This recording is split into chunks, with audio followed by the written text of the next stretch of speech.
এবং জনগণের ভোটের অধিকার নিশ্চিত করা নির্বাচনই হয়েছে, যেটা আমাদের লক্ষ্য ছিল। দীর্ঘ সংগ্রাম করেছি এই দেশে গণতন্ত্র প্রতিষ্ঠার জন্য, আমরা ভোটের অধিকার প্রতিষ্ঠার জন্য আমরাই করেছি আন্দোলন সংগ্রাম, সেটা ভুলে গেলে তো চলবে না।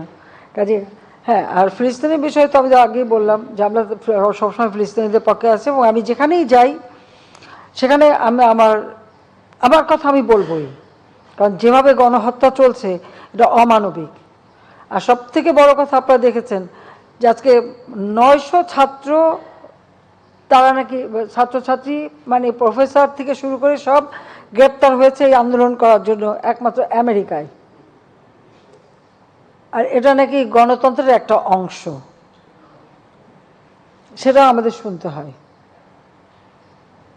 যেভাবে একজন প্রফেসরকে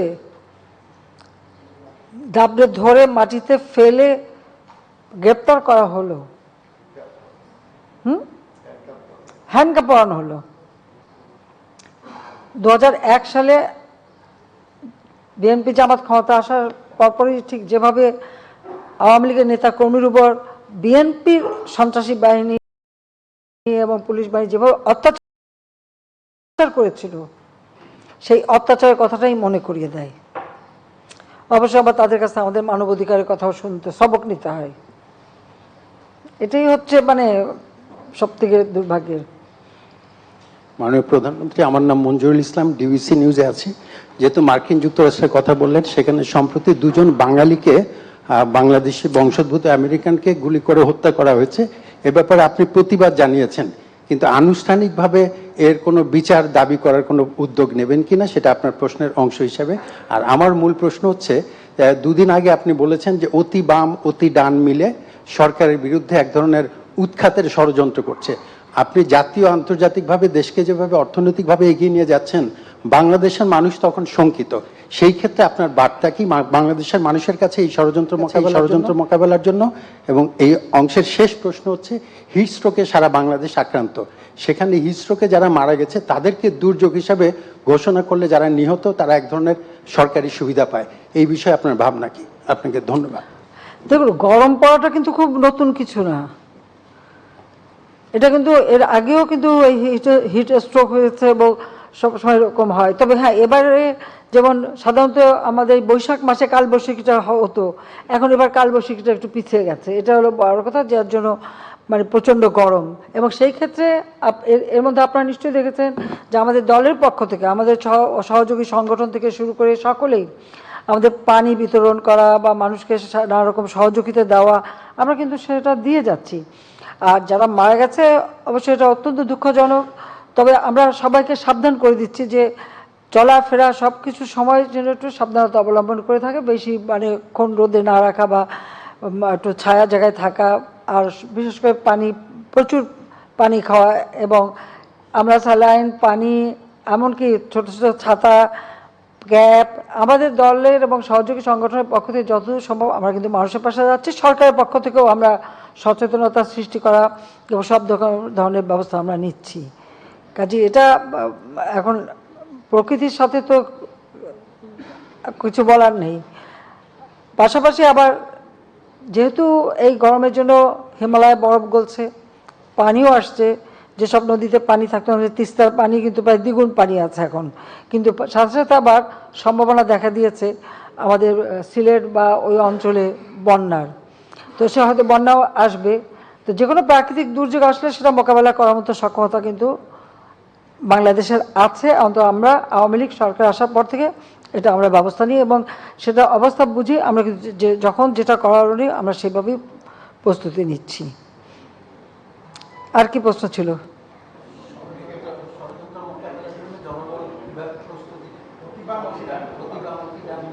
মাননীয়, ওটা বলার কিছু আছে? একবার তো বলেই দিছি। এখন যদি বাম চলে গেছে 90 ডিগ্রি ঘুরে, না দাঁড়া, 90 ডিগ্রি ঘুরে গেছে আর কি। তো আমার একটা প্রশ্ন আমি এটা করতে চাই যে আমাদের বিশেষ করে যারা অতি বাম আমরা সবসময় মনে করি তারা খুব প্রোগ্রেসিভ দল, তারা খুবই মানে গণমুখী দল ইত্যাদি ইত্যাদি। তো সেখানে আমার প্রশ্নটা হচ্ছে যে ঠিক আছে তারা আমাকে উৎখাত করবে, পরবর্তীতে কে আসবে তাহলে? সেটাকে ঠিক করতে পেরেছে? সেটাই তো আমার প্রশ্ন। কারা আসবে, কে আসবে ক্ষমতায়, কে দেশের জন্য কাজ করবে, কাকে তারা আনতে চায়? সেটা কিন্তু স্পষ্ট না। আর সেটা স্পষ্ট না বলেই তারা কিন্তু কেউই জনগণের কোনো সাড়া পাচ্ছে না। হ্যাঁ, আন্দোলন করে যাচ্ছে, কেউ ফিজিটিভ হয়ে বিদেশে বসে। আমরা ডিজিটাল বাংলাদেশ করেছি, সেই ডিজিটাল বাংলাদেশের বদৌলতে প্রতিদিন অনলাইনে আন্দোলন সংগ্রাম করেই যাচ্ছে, নির্দেশ দিয়েই যাচ্ছে। তো সেখানে তো প্রশ্ন আছে। এখন যারা আন্দোলন করে করুক, সেটা তো আমরা তো বাধা দিচ্ছি না। অবশ্য আমার মনে হয় আমাদের একটু নতুন পথ নিয়ে নেওয়ার একটা সম্ভাবনা দেখা দিয়েছে, যে আমরা যদি আমেরিকার স্টাইলে আন্দোলন বা আমাদের পুলিশকে যদি বলে দিই যে আমেরিকা পুলিশ যেভাবে মানে আন্দোলন থামায় সেটা অনুসরণ করতে পারে, সেটা করতে পারি। আমার মনে হয় পুলিশ এখন আমেরিকান পুলিশদের অনুসরণ করতে পারে, আমাদের পুলিশ। কারণ আমরা তো ধৈর্য ধরতে বলেছিলাম, সেই 28 অক্টোবরের কথা মনে আছে 2023 সালের। আমি তো বলছিলাম পুলিশকে ধৈর্য ধরতে, যে তাদেরকে পিটিয়ে হত্যা করেছে, মারছে, এবং সেই সাথে তাদের হাসপাতালে আক্রমণ, গাড়ি পোড়ানো। কাজে আমার মনে হয় এখন আমাদের পুলিশ কিন্তু মানে আমেরিকান স্টাইলে আন্দোলন দমানোর ব্যবস্থাটা নিতে পারে। আমার মনে হয় সাংবাদিকরা বোধহয় ব্যাপারে আমাকে সমর্থন করবেন। মাননীয় প্রধানমন্ত্রী, ওটা অলরেডি আমরা ওটা প্রতিবাদ এখানেই না, আমেরিকায় বসেও প্রতিবাদ জানানো হচ্ছে। ওখানে আমাদের আওয়ামী লীগ খুব সোচ্চার আছে, অন্যান্য সহযোগী সংগঠন। আর এটা আমরা তো সবসময় এটা প্রতিবাদ করেই যাচ্ছি, এটা নতুন না। আর শুধু প্রবাসী বাঙালি না, আমেরিকায় তো প্রতিনিয়ত মানুষ খুন করা একটা, ঘরের ভিতরে যে একটা ছোট বাচ্চা ছেলে মা ধরে রাখছে, তাকে গুলি করে ফেলে দিল। তার অপরাধটা কি ছিল? তার হাতে একটা কাঁচি ছিল, তাই কাঁচির ভয়ে তাকে গুলি করে মারা হলো। সেটাও সে হয়তো খেলাধুলা বা অন্য কোনো কাজে ব্যবহার করছিল। একজন মাজুর ব্যক্তি যে পঙ্গু, সে কি প্রেসিডেন্টকে কি বলছে যে চলতে পারে না, হাঁটতে পারে না, সে প্রেসিডেন্টকে নাকি থ্রেট করছে। ওই অবস্থায় তাকে গুলি করে হত্যা করলো। আর স্কুল, তারপরে বিভিন্ন শপিং মলে, কোনো রেস্টুরেন্টে, এ তো অনবরত গুলি হচ্ছে আর মানুষ মারা যাচ্ছে। এমন কোনো দিন নাই বোধহয় আমেরিকায় ঢুকে যে গুলি করে মানুষ না মারছে।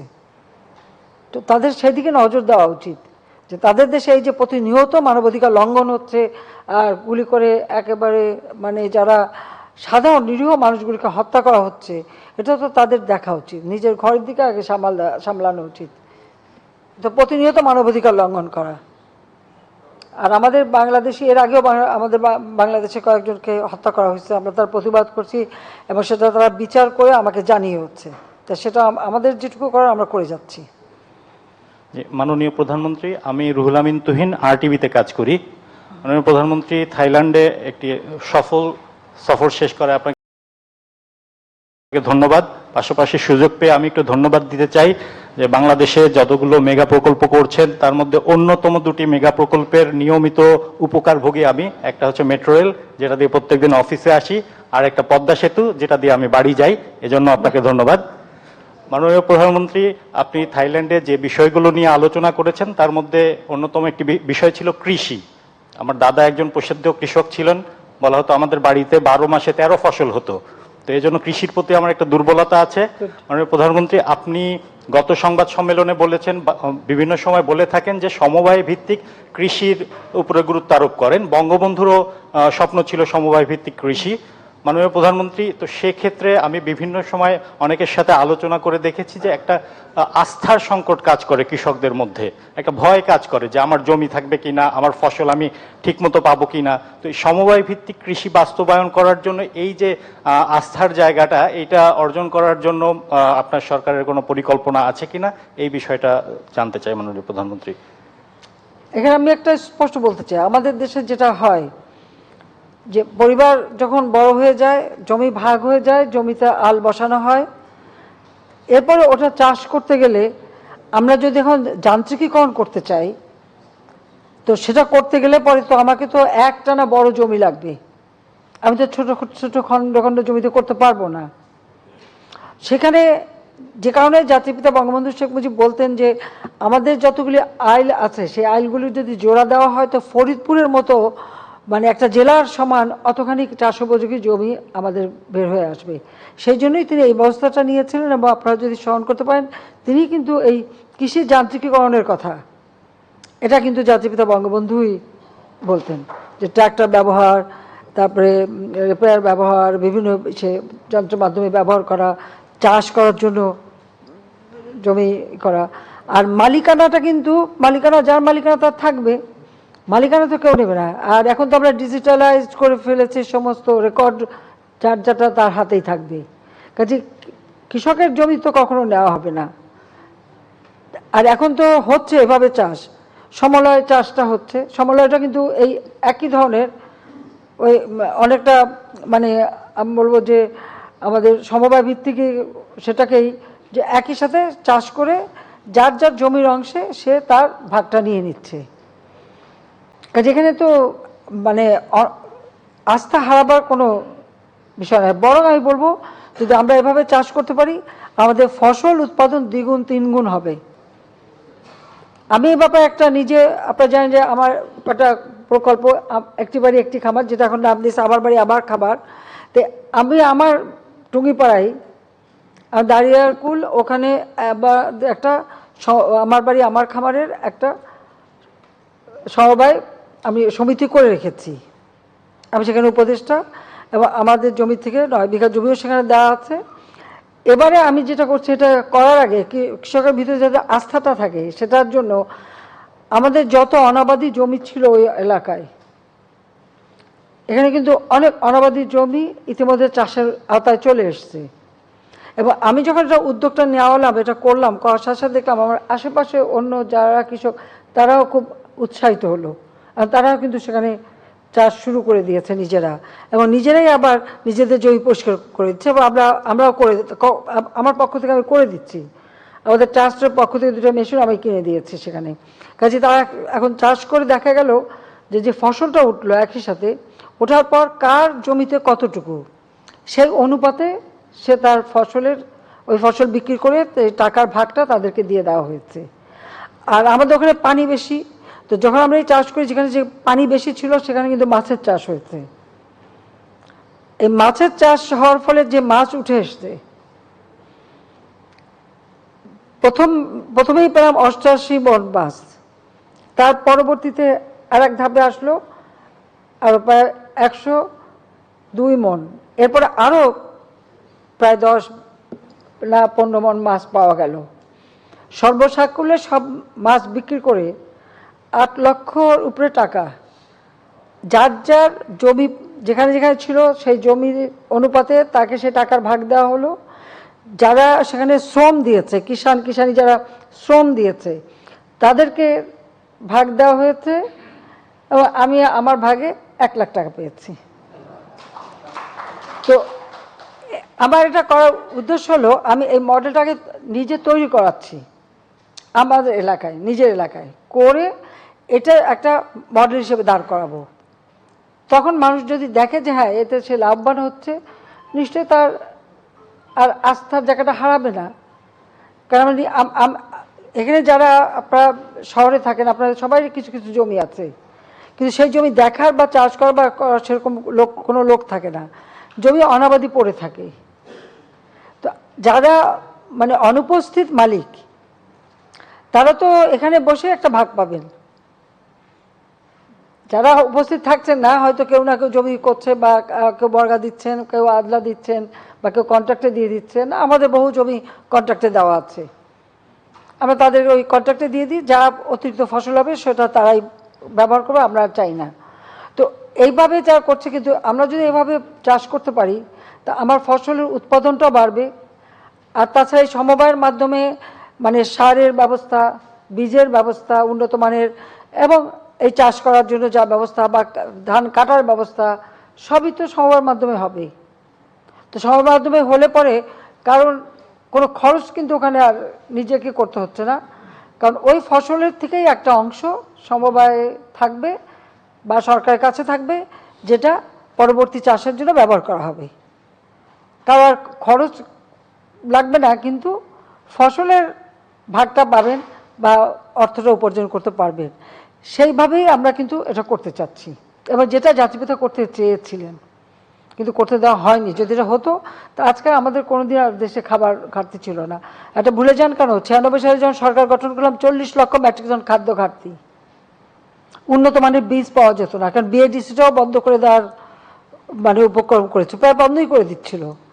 আমি এসে কিন্তু সব চালু রেখেছি, যার জন্য আজকে আমরা কিন্তু এখন কত গুণ বেশি ফসল উৎপাদন করি, সেই সাথে মানুষের ক্রয় ক্ষমতা বেড়েছে, মানুষের খাদ্য চাহিদাও বেড়েছে।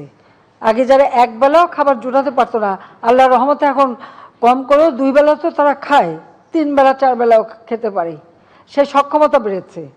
আমরা তো হিসাব করি যে আমার কত ফসল হলো, আমার কত মানুষ কে কতটুকু খেতে পারে, তার একটা কিন্তু হিসাব করতে হয়। তো হিসাব করে আমরা দেখি যে আমাদের কিন্তু খাদ্য চাহিদাটা বেড়ে গেছে, তার কারণ মানুষের এখন কেনার সক্ষমতা বেড়েছে, যার জন্য মাথাপিছু আয় বেড়েছে, কাজেই তারা সেভাবে এখন ভালো খেতে চায়। শুধু নুন ভাত যারা পেত তারা এখন আমিষও খায়। আর আপনাদের পত্রপত্রিকা আপনারাই তো লিখেছেন যে এখন আর ডাল ভাতের জন্য কাঁদে না, এখন গরুর মাংসের দাম বাড়লো কেন, মুরগির দাম বাড়লো কেন, ডিমের দাম বাড়লো কেন, তার মানে মানুষ সেই লেভেলে সেই জায়গায় উঠে এসেছে, এটা তো স্বীকার করতে হবে। হ্যাঁ, দাম বাড়লো কেন, হ্যাঁ দাম তো বাড়বেই, এটা তো আমাদের বিভিন্ন সিজনে বাড়ে, এটা কমে। মুরগি তো আর তার ইচ্ছা মতো সবসময় ডিম দিতে থাকবে না, সেটাও তো মাথায় রাখতে হবে। তারপরেও গবেষণা করে, যেমন জাপানের সাথে ক্রস করে আমরা যে একটা মুরগি, শুভ্র মুরগি, ওর নিয়ম হচ্ছে 200টা ডিম দেবে, তারপরে আর ডিম দেবে না। এরকম বিভিন্ন ধরনের কিন্তু গবেষণা চলছে। মাছ, আজকে আমরা মিঠাপানি মাছ আমরা তো উৎপাদন হচ্ছে, যেসব হারিয়ে যাচ্ছে সেগুলো আমরা নিয়ে এসেছি। এবং ধান চাষও আমাদের যে সমস্ত অঞ্চলগুলি একবারে মানে অনাবাদি ছিল, সেগুলো আমরা আস্তে আস্তে যদি চাষের আওতায় নিয়ে আসি। আজকে পেঁয়াজ সম্পূর্ণ আমরা 90% পেঁয়াজই আমরা বাইরে থেকে আমদানির উপরে নির্ভরশীল ছিল, এখন অন্তত 50% আমরা নিজেরা করতে পারি। ঠিক সেইভাবে ভোজ্য তেল তো 90%ই আমার বাড়ি থেকে আনতে হতো। আমরা আবার শস্যে আমাদের গবেষণা করে করে বাড়িতে খুব ভালো ভালো শস্য দানা তারা আবিষ্কার করছে, এবং এখন শস্যের তেলও আমরা কিন্তু খুব ভালো করতে পারছি। সাথে সাথে বাদাম তেল বা অন্যান্য তেলও যাতে উৎপাদন হয়, এমনকি ধানের তুষ কুড়া দিয়ে যে তেল করা সেটাও হচ্ছে, রাইস ব্র্যান্ড যে অয়েলটা সেটাও আমরা করছি। এভাবে বহুমুখী করে আমাদের তো লক্ষ্য আছে যে আমরা সব কিছুতে নিজেরা স্বনির্ভর হব, কারো উপরে কারো মুখামুখি হব না। তো এখানে ভয়ের কিছু নাই, কারো জমি আমরা নিয়ে নেব না, বরং এখন ডিজিটাল ব্যবস্থা করে দিচ্ছি, কেউ কারো জমি নিয়ে আর খেলতে পারবে না, সেটা কিন্তু আমরা করে দিচ্ছি। জমির পর্চা এখন ঘরে বসে পাওয়া যায়, ডিজিটাল বাংলাদেশ। মাননীয় প্রধানমন্ত্রী, আপনাকে ধন্যবাদ। আমার নাম দীপ আজাদ, আমি নাগরিক টেলিভিশনে কাজ করি এবং বাংলাদেশ ফেডারেল সাংবাদিক ইউনিয়নের মহাসচিব। সব প্রশ্ন খালি সামনের থেকে আসে কেন, পিছনে নাই? মাননীয় প্রধানমন্ত্রী, আপনাকে ধন্যবাদ জানাচ্ছি, চান্স পায় না। আপনাকে এই জন্য ধন্যবাদ জানাচ্ছি যে আপনি বিশেষ একটা গুরুত্বপূর্ণ বিষয় এবার